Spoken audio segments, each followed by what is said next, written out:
Good afternoon. Welcome to Showbiz here on Joy News. Our President Akufo-Addo on Tuesday officially commissioned the redeveloped Nkrumah Memorial Park, a significant historic monument in Ghana's capital, Accra. The project, which cost approximately $3.5 million, has breathed new life into the park, paying tribute to the country's first president, Dr. Nkrumah, and serving as a final resting place for him and his wife, Samia Nkrumah. There's more in the following report.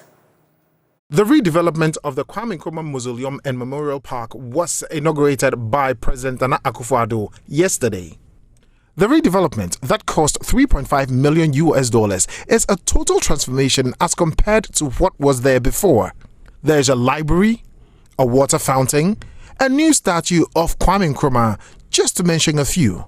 The CEO of Ghana Tourism Development Company, in the person of Kojo, said a project management manual has been developed for the maintenance of the mausoleum. Thank you, my brother. As you have said, a lot of money has gone into the redevelopment of this park. If you look at the infrastructure that existed, which had run down 30 years, no maintenance, nothing had been done, and it ran down completely. We have added today the new museum, as we have seen. We have added the new receptive facility. We have added the water fountain that was dead with colors at night that will make it very beautiful for people to come in. We have added indeed the presidential library, the restaurant, the art shops and everything else. It cannot be left to rot. So as part of the process of design, we developed a project management manual as part of the project design, so that becomes the Bible, as it were, for the management of the facility, which includes the commercial management and financial management or financial success or health of the facility itself. Present at the inaugural ceremony yesterday was the MP of Koliklote, Zenato Rollins, who in an interview said it is very encouraging to see President Akufo-Addo adding up to the memory of Nkrumah. I think this is befitting. When you talk about governance, there's continuity, and I think it's befitting that this was actually built by the former president, Jerry John Rawlings, yes, my father, and in honor of the first president of our republic. And it was actually quite run down, and it's really, really encouraging to see that the current president, Nana Akufo-Addo, has actually added to it.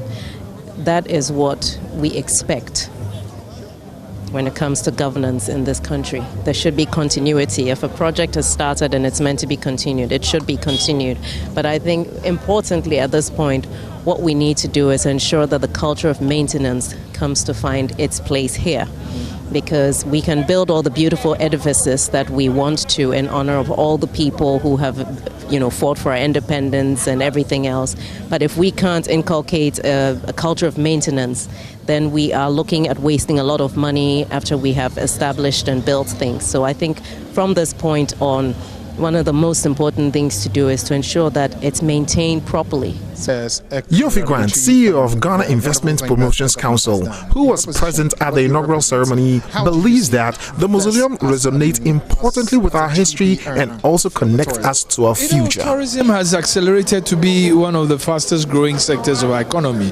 I mean, Ghana is endowed with significant tourism assets, ecotourism, cultural tourism, political tourism, and historical tourism. Apart from that, the fact that we are a tropical rainforest country with quite a number of very interesting parks. There are 16 natural parks in this country, which themselves are very attractive to, because they harbor very unique flora and fauna.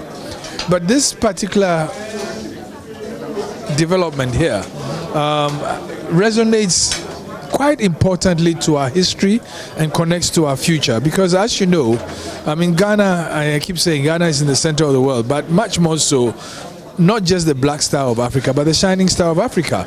In an interview with Samia Nkrumah, daughter of the late Osajifo Dr. Nkrumah Nkrumah, she said the idea of the library was from the family. The family played any part in this being built, especially the library being furnished? They consulted us, so the library was our idea, because it's something we've been working at, trying to realize for some years now. And we have not ended our discussions. We will have an input because a leader, Pan-African leader of the stature and influence of Kwame Nkrumah must have a presidential library. So this is just a start. It doesn't matter if it looks small or it's not, what we would want it to be really, but it's a start, and every small step is in the right direction. I'm very happy and satisfied that we have reached this point.